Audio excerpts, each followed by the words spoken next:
কম তেলে কি করে ক্রিস্পি চিকেন ফ্রাই বানানো যায় সেই রেসিপি নিয়েই আজকে হাজির হলাম। চিকেন ফ্রাইগুলো বানানো যতটা সহজ তার চেয়ে বেশি মজাদার চিকেন ফ্রাই খাবার। একদম সহজ এবং কম মশলা দিয়ে চিকেন ফ্রাই রেসিপি। আমি এখানে নিয়েছি মুরগির বুকের মাংস চিকন করে কেটে।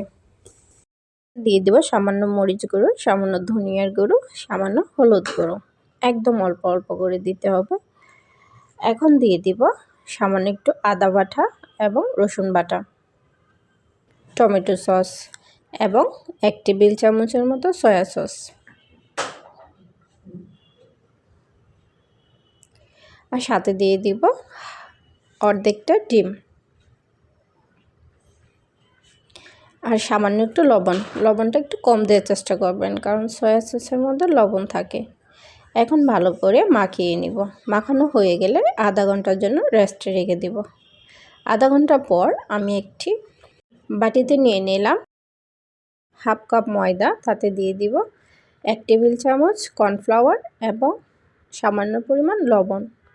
আপনারা চাইলে এখানে মরিচ গুঁড়ো ব্যবহার করতে পারেন।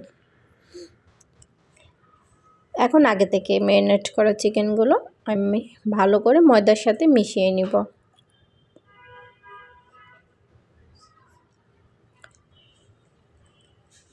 সামান্য একটু মেশানো হয়ে গেলে আমি একটা বাটিতে সামান্য পরিমাণ ময়দা গুলিয়ে নিয়েছি। এই পানিটা মধ্যে চিকেনগুলো দিয়ে, যারা আমার চ্যানেলটি সাবস্ক্রাইব করেনি প্লিজ সাবস্ক্রাইব করে নিন এবং নতুন ভিডিও পেতে অবশ্যই আমাদের পাশেই থাকবেন। আমি সবগুলো ফ্রাই এভাবে করে নিয়েছি। এখন একটি কড়াই বসিয়ে দিলাম। কড়াইয়ে দিয়ে দিব পরিমাণ মতো রান্নার তেল। তেলটা গরম হয়ে আসলে সবগুলো চিকেন দিয়ে দিব।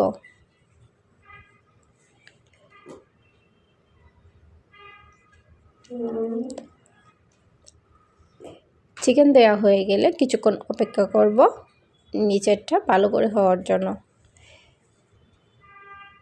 নিচেরটা যখন হয়ে যাবে তখন উপরের অংশটা যাতে ভালো করে হয় সেই জন্য আমি উল্টিয়ে দিব।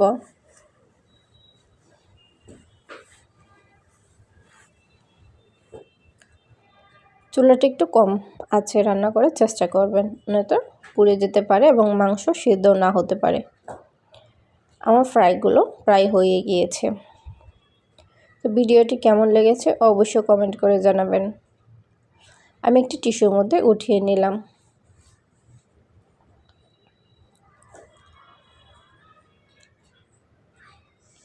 এখন আমি আপনাদের ভেঙে দেখাচ্ছি যে কতটা মচমচে এবং ক্রিস্পি হয়েছে। মাংসটাও অনেক সিদ্ধ হয়েছে।